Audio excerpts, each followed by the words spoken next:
سيدنا ومولانا محمد وعلى آل سيدنا ومولانا محمد وبارك وسلم. عن رباح بن عبد الرحمن بن أبي سفيان بن حويطب عن جدتها عن أبيها قال سمعت رسول الله صلى الله عليه وسلم يقول لا وضوء لمن لم يذكر اسم الله رواه الترمذي. حضرت سیدنا ابو سفیان بن حویطب اپنی دادی سے بیان کرتے ہیں کہ رسول اللہ صلی اللہ علیہ وسلم نے ارشاد فرمایا کہ جس نے اللہ کا نام نہ لیا اس کا وضو ہی نہیں. یعنی وضو کی ابتدا میں بسم اللہ کہنا یہ سنت ہے. اور دوسری روایت میں اس کا جو اثر ظاہر ہوتا ہے، اس کی جو برکت ملتی ہے، اس کی وضاحت یہ ہے کہ اگر کسی آدمی نے وضو کیا اور اس میں اللہ کا نام نہ لیا، اگرچہ صرف بسم اللہ اتنا ہی کہہ لے، صرف بسم اللہ کہہ دیا، پورا بسم اللہ بے شک نہ پڑھا، بسم اللہ الرحمن الرحیم نہ کہا، صرف بسم اللہ کہہ دیا، تو اس کو یہ فضیلت حاصل ہوتی ہے. اور وہ فضیلت کیا ہے کہ اگر بغیر بسم اللہ کے وضو کرے گا، وضو ہو جائے گا، لیکن برکت صرف اس کے اعضائے وضو کو ملے گی. وضو کرتے ہوئے جسم کے جتنے حصے دھوئے اس نے وہ پاک ہو گئے.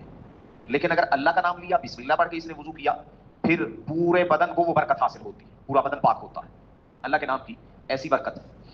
اور پھر وضو کرتے ہوئے سیدنا ابو ہریرہ رضی اللہ تعالیٰ عنہ نے ایک روایت بیان کی کہ میری امت کو رسول اللہ صلی اللہ علیہ وسلم نے ارشاد فرمایا قیامت والے دن میں ان کو پہچان لوں گا، ان کو چمکتے ہوئے اعضاء کے ساتھ اٹھایا جائے گا.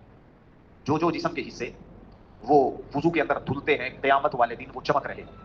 جو چاہتا ہے اس کی چمک زیادہ ہو وہ ان حصوں کو ذرا زیادہ دھوئے. زیادہ دھونے سے مراد 4 مرتبہ دھونا نہیں، بلکہ بازو کوہنیوں سمیت دھوتے ہیں نا، تھوڑا اور اوپر تک دھو لیں، کندھوں تک دھو لیں، اور ٹخنوں تک ہم پاؤں دھوتے ہیں، آدھی پنڈلی بھی دھو لیں. اگر اتنا دھوئیں گے تو یہ سارے اعضاء چمک رہے گا. اس وجہ سے ان کا اپنا معمول وہ کندھوں تک اپنے ہاتھوں کو دھویا کرتے اور پنڈلیوں سمیت اپنے پاؤں دھویا کرتے.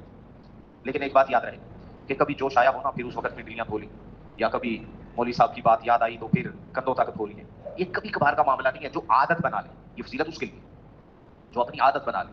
لیکن اس چیز کا خیال رہے کہ نماز کا وقت کم ہے اور پیچھے وضو کرنے والوں کی لائن لگی ہوئی، یہ اعضائے بدن کو رگڑنے میں لگا ہوا ہے. یا جیسے کچھ لوگوں کی عادت ہوتی ہے، چاہے جتنا مرضی رش لگا ہو، وہ پاؤں کو رگڑ رہے ہوتے ہیں. یوں لگتا ہے کہ شاید پاؤں سے ہی چشمہ جاری کریں گے ابھی پانی کا. جب تک چشمہ جاری نہیں ہوگا چھوڑتے ہی نہیں. 3 بار سے زیادہ دھوئے فقد ظلم و تعدی، جس نے 3 بار سے زیادہ دھویا اس نے ظلم کیا، تعدی کی.